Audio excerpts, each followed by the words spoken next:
Hello everyone, my name is Timo and welcome to my Paradox guide. And in today's video, we're going to talk about Paradox itemization, her abilities, her playstyle, and her role in the team, as well as covering one of her strengths and some of her weaknesses as well. Let's move on into the video. So let's start with Paradox's abilities. Her one is Pulse Grenade. She throws a grenade that begins pulsing when it lands. Each pulse applies damage, movement slow, and stacking damage amplification for Paradox against the victim. First upgrade increases the duration of the pulse. Second upgrade decreases the cooldown, and the third upgrade increases the pulse damage and the radius per pulse as well. Second ability is Time Wall. You place a wall. When the enemy go through it, they take damage as percentage of their max health. First upgrade increases its width and height. Second upgrade of the Time Wall gives you an additional charge. And the third upgrade, enemies that will touch the Time Wall will be silenced for 3 seconds, which is amazing, especially in the late game.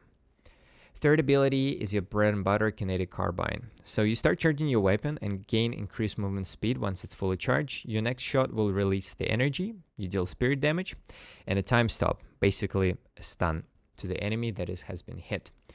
It's also very important to point out that as of the latest patch, Kinetic Carbine deals amplified 15% headshot bonus spirit damage, and we can see it in the tooltip right here. The longer you charge your Kinetic Carbine, the more damage it will deal.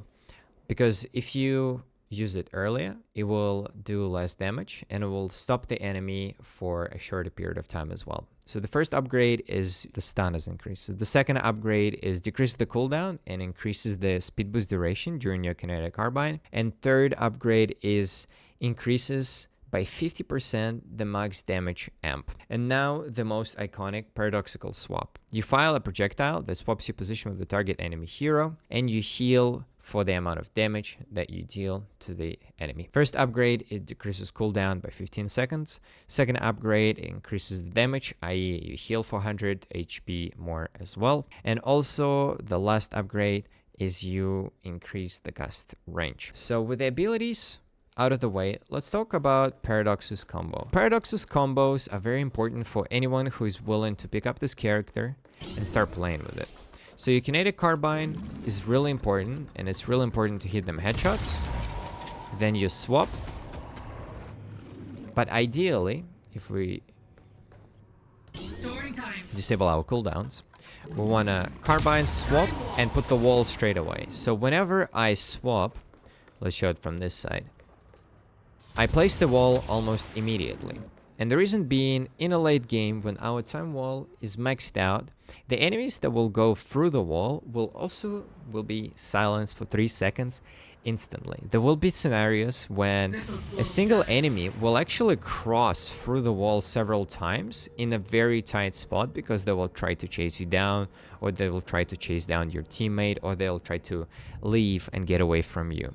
So the wall positioning is also very important. But the basic combo is always going to be throw the bomba so they get moved out of the cover, Carbine, and swap into the wall. You can preemptively put the wall then swap, but it's almost better to see that you're connected and put the wall at the same time. Let me just pull it off once more. There we go.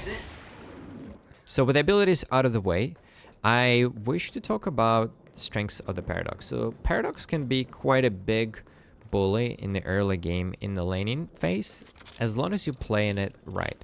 So we need to mention that Paradox starts with 550 HP and only 2 base regen, but she's got an amazing gun that allows you to harass enemies pretty good, especially in the mid to long range. Your recoil pattern is not that hard to memorize. It always kicks the gun up, so the more you can control your recoil by holding it down slightly, the easier it will be for you to land headshots and farm the lane as well. So one of the biggest weaknesses of Paradox is that she is extremely squishy. She starts with a minuscule amount of health, but she also has a very small amount of movement speed around the map, and she's got no movement abilities. 3 kinetic carbine can be considered your movement ability because it boosts your movement speed, but without your sprint boots item, your rotation around the map is very, very slow. The second biggest strength of Paradox is that she's an amazing playmaker in the team. So that kind of organically moves into the role of the Paradox. So I play Paradox as utility Paradox. We're not looking at dealing a humongous amount of damage. We're looking to making sure that the enemy that we're about to hit with a carbine and a swap dies, and that the enemy doesn't get away. We slow them down as much as we can, and we'll help our team enable the kills instead of going for the high damage numbers. So with that out of the way, let's talk about the items that we're gonna go for. So first 3 items are usually the standard. We go Headshot Boost to High Velocity Mag and Mystic Shot. If you get an Extremely Bullet, highly recommend Extra Regen. I think it's an amazing item. It increases your health regen, obviously, but it also gives you more ammo. So it increases your sustainability, especially as Paradox in a lane, quite significantly. And that 10% increased ammo on your gun is very, very nice. Mystic Shot obviously enables us to deal even more damage with our kinetic carbine, so we deal pretty chunky amount of headshot damage with the Mystic Shot and carbine fully charged. Sprint Boots, extra health and extra stamina allow us to be a bit more tankier, aka just live longer and rotate better. Divine Barrier is one of the items that prevents you from dying, but it also allows you to save your enemies. And one of the reasons why I almost always have Divine Barrier, sometimes there will be scenarios in the team fights that you're about to make a play and you're gonna swap yourself into the enemy team. So extra, what is it, 300? Extra 520 HP on top of what you have, and considering that you are quite a squishy character, is very important.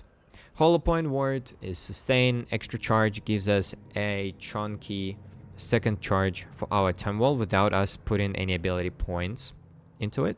And Mystic Reach obviously increases the reach of our paradoxical swap, because at the beginning of the game our paradoxical swap is very oops, let me quickly undo that, is very short. It's only 20 meters long, but with Mystic Reach it increases it even longer. And then I either would sell it or upgrade it depending on how the gate goes. One of the first items that I usually pick is Headhunter as well, because again, we're looking for the headshots most of the time with kinetic carbine, and this gun is surprisingly really good. So going for the headshots is a must-have. Improved cooldown and then superior cooldown usually goes on a gun. Heal Bane is our anti-heal. Rapid Charge is obviously for our wall, and Fortitude is one of those core items as well that I think some of the people might overlook as well. It gives you, similar to Hollow Point Ward, more damage, more weapon damage when you are above 75% of your health, but it also allows you to get into the fights, swap people, take damage, and then get out and heal for a little bit. After 10 seconds of you exiting the battle, you'll heal again to your full HP, like within, I don't know, next 10 seconds, let's say that. Endurance Speed allows us to rotate a lot, and it also prevents you, it reduces the effect of the enemy movement slows. In a late game, Pristine Emblem, Improved Burst, and Superior Cooldown is a must-have. I usually get them first. If it's a very big feast game and I know I'm gonna win, Crippling Headshot is amazing because it gives you a bullet lifesteal, spirit lifesteal, but we're looking really at the headshots that reduce bullet and spirit resist, really. It's every 4 seconds. I know it says in the build situational, but slow and hacks, and of recent, Cold Front has been my first go-to items for 1250, because I think it's Cold Front increases your damage quite significantly. It gives you that really, really neat slow, plus it gives you the spirit resist. We don't really have currently at this stage in the game a lot of spirit resist items, and it's a very spirit heavy meta to this day. So that extra at the beginning of the game, considering you are a squishy character, is a big get. Plus, we get it. Charge our carbine, the swap, we pop it, and that's even just more extra damage, so the enemy can die even quicker. I guess that covers all of the items. The situational items are obviously depending on how the game goes. Metal Skin is amazing against heavy melee users and heavy weapon team compositions. Improved Spirit Armor and Spirit Armor I tend to get quite often, especially if I know that their team is going to be Spirit heavy as well. Soul Rebirth, without a doubt, one of the most important items to close off the games. Superior Duration, Glass Cannon, and Diviner's Kevlar. I do not necessarily agree with Glass Cannon as a choice in this build, but Diviner's Kevlar is amazing, even more Bullet Shield, considering that we're constantly swapping ourselves into the enemy's team or into the enemy's position. That extra 700 Bullet Shield and 700 Spirit Shield is very, very essential.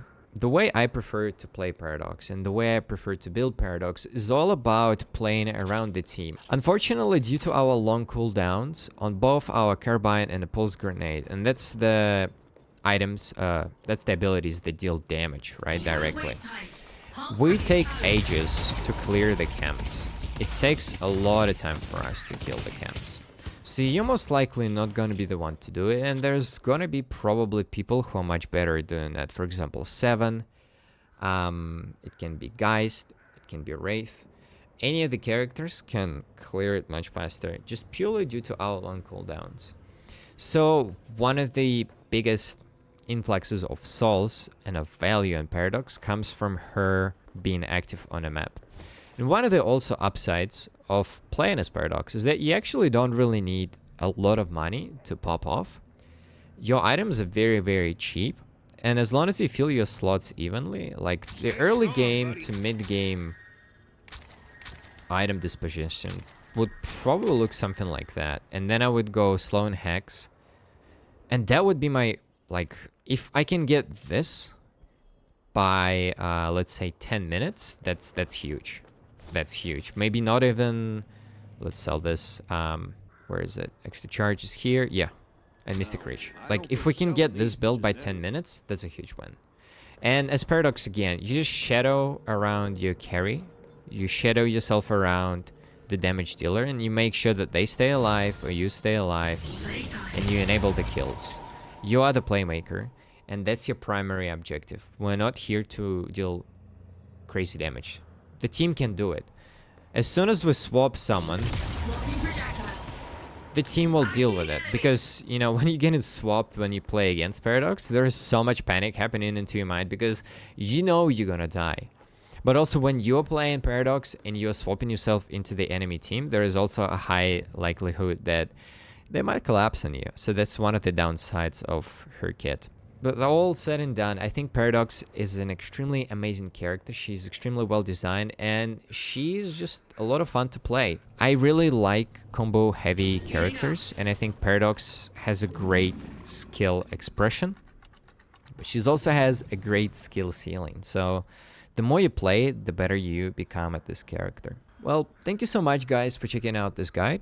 I hope you enjoyed it. I hope you find it useful, and I'll see you all in the game. Have fun. Bye-bye.